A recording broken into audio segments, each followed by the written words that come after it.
నమస్తే, చెప్పండి సార్. నమస్తే అండి. చూస్తున్నాం, ఇంకా వేడి తగ్గలేదు, ఇంకా రా చేస్తున్నారు. అణ్వాస్త్రాలన్నీ కూడా భారత్ వైపు ఎక్కువ పెట్టారట. డైరెక్ట్గా వాళ్ళే చెప్తున్నారు. చైనాతోటి ఆల్రెడీ టాక్స్ కూడా నడుస్తున్నాయట, వాళ్ళు కూడా సపోర్ట్ చేస్తామన్నారట. అసలు ఎటు తీసుకువెళ్తున్నారు? ఎక్కడ జరిగిన తప్పు, ఎవరి వల్ల జరిగిన తప్పు, ఎవరిని బెదిరిస్తున్నారు?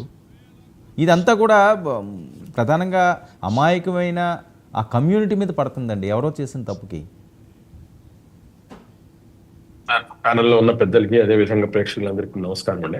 ఇది పాకిస్తాన్ కి ఇదేం కొత్త ఏం కాదండి. ఇది ఉల్టా చోర్ కోత్వాల్కు దాటే అంటారు.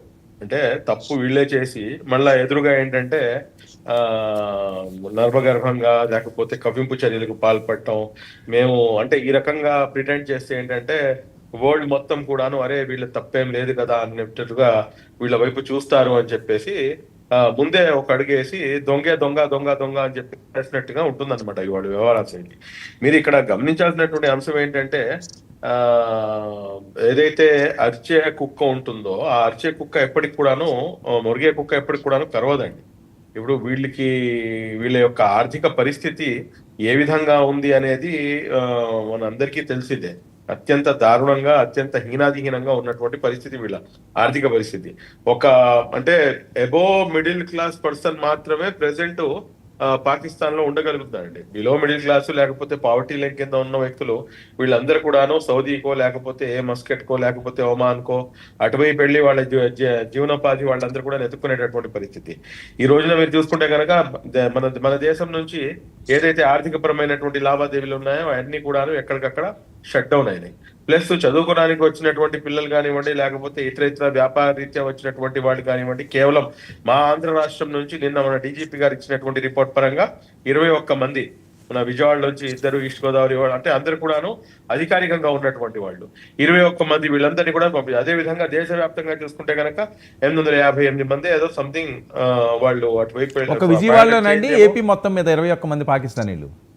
ఓన్లీ ఏపీ మొత్తం మీద సార్. ఓకే, ఏపీ మొత్తం మీద విజయవాడలో 2, ఈస్ట్ గోదావరిలో 1, కాకినాడలో 2, కృష్ణాలో 1, నల్గొండలో నెల్లూరు 1, కర్నూలు 1, నంద్యాల 1, వైఎస్ఆర్ జిల్లా 1, అన్నమయ్య జిల్లా 5, అనంతపూర్ 2, అలాగే మన ఇంకోటి ఏదో జిల్లా అవుతుంది అది ఒక 2, అనంతపూర్ జిల్లా అనుకుంటారు. ఇలాగా స్టూడెంట్స్ అండి మాక్సిమం, వీళ్ళందరూ కూడా స్టూడెంట్సే.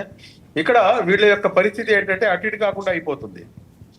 ఇది మనకి తెలిసినటువంటి పరిస్థితి. కాబట్టి నేనేమంటానంటే వీళ్ళు ఒక మేకపోతు గాంభీర్యాన్ని ప్రదర్శించే ప్రయత్నం మాత్రమే చేస్తున్నారు తప్పించి వీళ్ళ దగ్గర నిజంగా దమ్ము ధైర్యం ఉంటే కనుక ఇటువంటి పిరికి పంద చర్యలకి వీళ్ళు పాల్పడరు. వీళ్ళు చాలా మైండ్ గేమ్ ఆడుతున్నారు అంటున్నాను నేను బ్రేవర్ నుంచి చెప్తున్న మాట అదేనండి. వీళ్ళు చాలా ప్లాన్డ్ గా మైండ్ గేమ్ ఆడుతున్నారు. డైరెక్ట్ గా 1 to 1 వచ్చి భారతదేశంతో తాడో పేడో తెలుసుకునేటటువంటి శక్తి సామర్థ్యాలు లేవని చెప్పేసి మనం చాలా స్పష్టంగా మనకు అందరికి కూడా తెలిసిందే. కానీ వీళ్ళు ఏదైతే వీళ్ళ యొక్క మైండ్ గేమ్ ఏంటంటే ఇంటర్నల్ గా ఏదైతే భారతదేశం ఉందో ఇంటర్నల్ గా కమ్యూనిటీ బేస్ గానో లేకపోతే ఇంకో అంశం గానో ఇక్కడ ఒక చిచ్చుని రాజేసి తద్వారా వీళ్ళని మనం ఇచ్చేయాలని చెప్పి ఒకటైతే, రెండోది ఆ కాశ్మీరీ యువకుల్ని వాళ్ళ యొక్క ఆర్థిక పరిస్థితి మెరుగుపడిందండి. మనం చూసుకుంటే కనుక చాలా మెరుగుపడింది వాళ్ళ ఆర్థిక పరిస్థితి. ఏ విధంగా అంటే ఆర్టికల్ 370 తీసేసిన తర్వాత అక్కడున్న ఇందాక మేజర్ గా కర్నల్ గారు కూడాను ఇదే మాట చెప్పారు ఆయన. నేను కూడా డే 1 నుంచి ఇదే మాట చెప్తాను. అక్కడ ఉన్నటువంటి పరిస్థితి ఏంటంటే కాశ్మీర్ని మనం ఈ రోజున వాళ్ళని ఒక క్వశ్చన్ మార్క్ ప్లేస్ లో చూడాల్సినటువంటి పరిస్థితి లేదు. ఎందుకంటే ఈ అంశం జరిగిన తర్వాత ఎంతైతే మొత్తం రెస్ట్ ఆఫ్ ద కాశ్మీర్ లో భారతదేశంలో ఎంతమంది అయితే నిరసనకారులు బయటకు వచ్చి ముస్లిం సమాజం నుంచి మాట్లాడుతున్నారో దానికి డబల్ కేవలం కాశ్మీర్ లోనే మాట్లాడతారు. ఎందుకంటే వాళ్ళు చంపింది కేవలం 26 మంది హిందువుల్ని కాదండి, వాళ్ళు చంపింది ఎంటైర్ కాశ్మీర్ని చంపేశారు. ఎందుకంటే వాళ్ళ యొక్క ఆర్థిక పరిస్థితి కంప్లీట్ గా డిపెండ్ అయ్యేదే ఈ మన పర్యాటక రంగంపై. అటువంటి పర్యాటక రంగం ఈ రోజున పూర్తిగా కుదేలైపోయింది. అది ఎక్కడ కూడా దూరం దాకా వెళ్ళేటటువంటి వాడికి కనిపించట్లేదు.